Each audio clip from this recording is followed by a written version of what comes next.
Here we are, day 26 of the 30-day ideas challenge. And I have some beautiful roses fresh from our garden.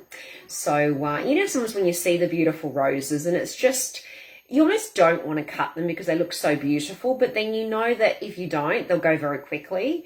So I kept some there, and then I've actually sort of clipped some, but I did this yesterday, but some are already starting to, you know, go a little bit in the heat. I mean, even though today was a little cooler, but anyway, they smell absolutely heavenly and divine. So they're sitting there. But what I just wanted to share, and this is something that came up for me today. It's like, are you actually embodying what you know to be, you know, the truth or to be a certain way? And what I mean by this is it's like sometimes we know something, you know, cerebrally, like on a logical level, we know something. So it's like, you know, we know that sugar's not great. We know it. But are you actually implementing it? Are you actually embodying that sort of day by day? You know, have you omitted it? You know, and that's also about living congruently as well. But it's like, interestingly, it's one of those things, you know, I'm all about, and particularly when I do a lot of sessions, I often sort of, it's around the throat chakra, I start to almost like, you know, choke up. And it's interesting, say hey if you're there.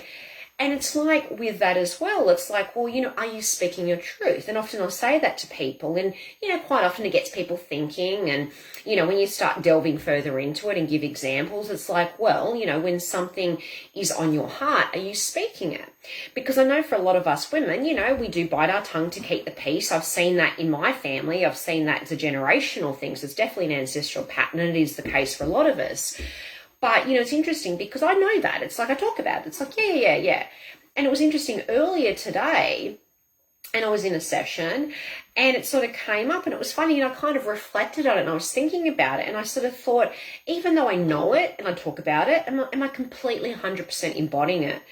And, you know, actually I'm not. Avril, hi, how are you? We're just talking about this whole concept of you actually embodying, you know, what you know, in the sense that we know certain things, but are we actually doing it? Are we actually implementing it? Are we actually embodying it? So I gave the example of, you know, speaking your truth. It's like, I know that, and I feel I'm pretty good with that. But it was highlighted, like after a session today, it sort of came to me that I thought, well, actually, hang on, reflecting on it, I can even think of, like, last night, I was thinking something, but I didn't actually outright say it because I didn't want to, you know, create any tension. And I thought, well, that's an example of where I'm not doing it. And then when I actually start looking, you know, the bigger picture, I'm like, well, actually, there's a lot of instances where I'm not. So I know it, but am I actually living it and breathing it?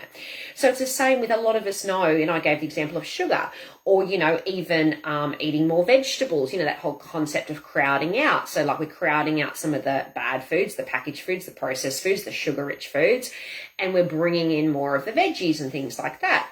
We know that. I mean, there's so much education these days around it. So, yeah, ignorance is bliss, but we kind of know it. But once again, are we actually implementing it? Are we actually embodying it? Because a lot of the times it's no, or it's only sometimes, or when it's convenient, or, you know, like 50% of the time.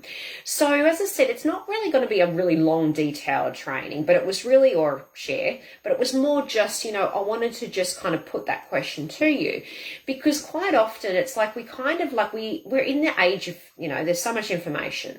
It's so much information overload, as we know. We're bombarded with bits of information all the time. I mean, you know, the minute you turn on your phone, you know, things pop up and you get calls, and, you know, you get things in your Facebook feed, and, you know, of course, then Instagram, and there's ads, and, you know, the radio and YouTube and this, that, and the other. So we are literally bombarded.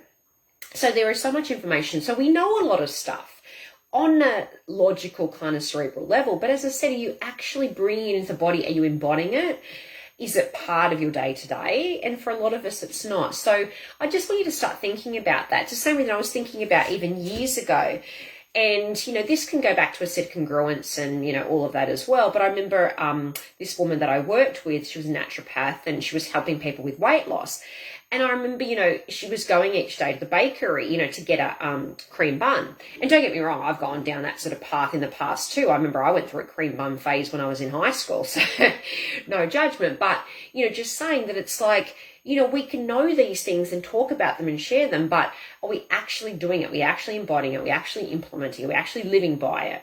So it's just sort of something to think about, because I think, when people talk about confidence and conviction and things like that, I think that's when you get the confidence and the conviction, you can energetically get behind something. It's when you're actually living it, you're breathing it, you're embodying it.